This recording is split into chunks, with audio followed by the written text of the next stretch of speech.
একাদশ শ্রেণীর ইংরেজি সিলেবাসের অন্তর্ভুক্ত একটা অত্যন্ত সুন্দর শর্ট স্টোরি হলো ও হেনরির লেখা জিমি ভ্যালেন্টাইন।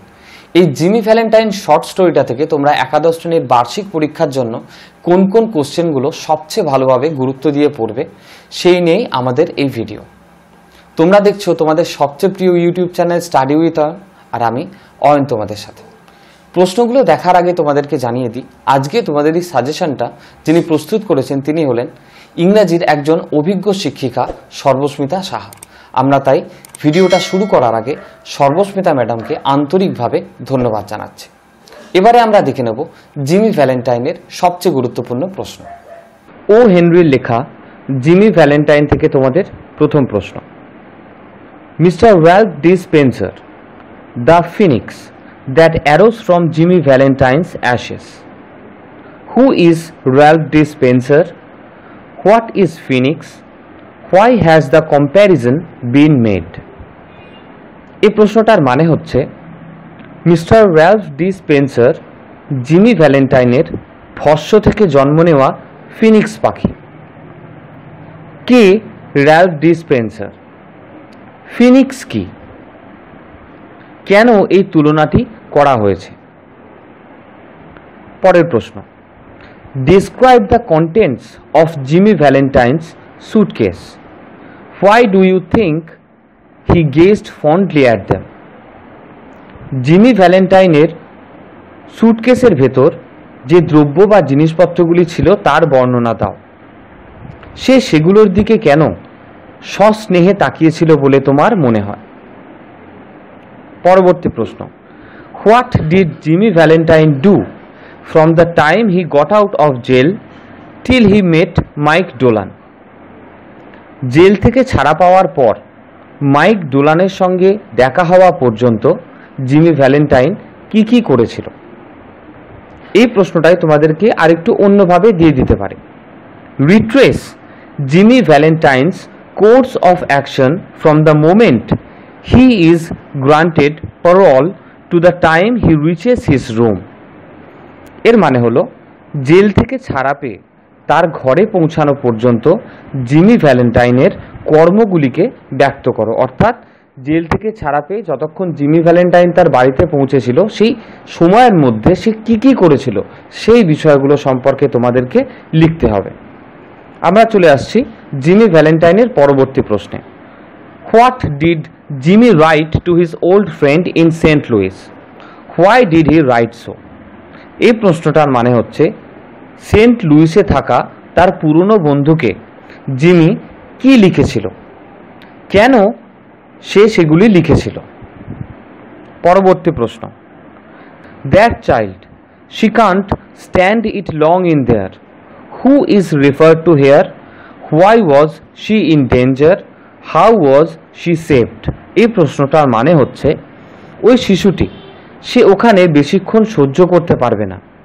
এখানে কার কথা বলা হয়েছে? সে কেন বিপদে ছিল? কিভাবে সে রক্ষা পেয়েছিল? পরবর্তী প্রশ্ন। The frightened child unharmed fell into her mother's arms. Who was the child referred to here? Why was the child frightened? How did the child fall into her mother's arms unharmed? এই প্রশ্নটার মানে হচ্ছে ভয় পাওয়া বাচ্চাটি অক্ষত তার মায়ের দুই বাহুর মধ্যে পড়ে গেল। এখানে কোন শিশুর কথা বলা হয়েছে? কেন সেই শিশুটি ভয় পেয়েছিল? কিভাবে সেই শিশুটি অক্ষত অবস্থায় তার মায়ের দুই বাহুর মধ্যে পড়ে গেল? পরবর্তী প্রশ্ন। What new name did Jimmy Valentine assume at Elmore? What business did he open there?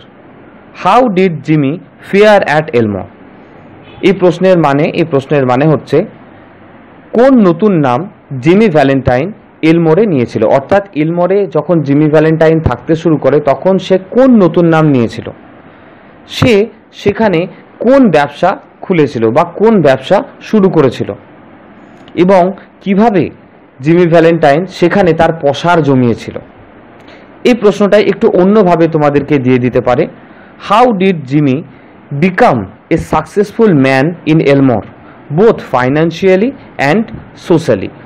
এই প্রশ্নটার মানে হচ্ছে যে জিমি ভ্যালেন্টাইন কিভাবে আর্থিকভাবে এবং সামাজিকভাবে এলমরে একজন সফল ব্যক্তি হিসেবে পরিচিতি লাভ করেছিল, বা কিভাবে জিমি ভ্যালেন্টাইন আর্থিকভাবে এবং সামাজিকভাবে এলমরের একজন সফল ব্যক্তিতে পরিণত হয়েছিল বা সাফল্য লাভ করেছিল।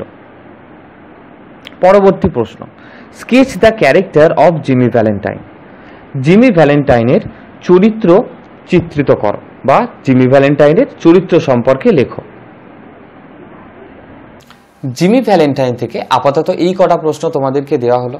দেখো, অনেকের মনে হতে পারে যে আমরা অনেকগুলো প্রশ্ন দিচ্ছি, যারা একটু পিছিয়ে পড়া স্টুডেন্ট তাদের পক্ষে হয়তো এতটা প্রশ্ন করা সম্ভব হচ্ছে না। তোমাদেরকে বলে দিই যে তোমরা আমাদের চ্যানেলের সাথে থাকো, আর আমি তোমাদেরকে একটা কথা বলতে পারি যে আমরা এটা তো প্রস্তুতির জন্য তোমাদের সাজেশন দিচ্ছি, তার কারণ একটা মাত্র প্রশ্ন বা দুটো মাত্র প্রশ্ন দিয়ে আমি কোনোভাবেই তোমাদেরকে ঠকাতে চাই না, তার কারণ সেটা কোনোভাবে সম্ভব হয় না। কারণ আমার পড়ানোর অভিজ্ঞতা বলছে যে এরকমভাবে মাত্র একটা কিংবা দুটো প্রশ্ন আমি দিলাম এবং সেই প্রশ্নই আসবে, এরকম কিন্তু খুব কম সময়তে ঘটে থাকে। তোমাদের একটা পরীক্ষার ওপর অনেকটাই ভবিষ্যৎ নির্ভর করে থাকে, তাই তোমাদেরকে পরীক্ষার প্রস্তুতিতে খুব জোর দিতে হবে এবং পরীক্ষার প্রস্তুতির জন্য কিন্তু পরিশ্রমটা ভীষণভাবে প্রয়োজন। বিনা পরিশ্রমে তোমরা কিন্তু কোনোভাবেই সফলতা অর্জন করতে পারবে না। তাই তোমাদেরকে বলছি এই কটা প্রশ্ন তোমরা ভালোভাবে প্রস্তুত করে রাখো, আর এর মধ্যে থেকেও কোনগুলো ইম্পর্টেন্ট সেগুলো নিয়েও আমরা খুব শীঘ্র তোমাদের জন্য ভিডিও বানাবো। তাই আমাদের সাথে থেকো এবং আমাদের চ্যানেলটাকে ভালোভাবে ফলো করতে থাকো, তোমরা নিশ্চিতভাবে উপকৃত হবে। ভিডিওটা ভালো লেগে থাকলে অবশ্যই লাইক করো, বন্ধুবান্ধবদের সাথে প্রচুর শেয়ার করে দিও। আমরা আর কোন কোন বিষয়ে তোমাদেরকে ভিডিও বানালে তোমরা উপকৃত হবে সেটা জানানোর জন্য তোমরা আমাদের কমেন্ট করো, এবং চ্যানেলে যারা নতুন এখনও চ্যানেলটাকে সাবস্ক্রাইব করোনি, এইরকমই গুরুত্বপূর্ণ ভিডিও পাওয়ার জন্য কিন্তু অবশ্যই চ্যানেলটাকে সাবস্ক্রাইব করে রেখো।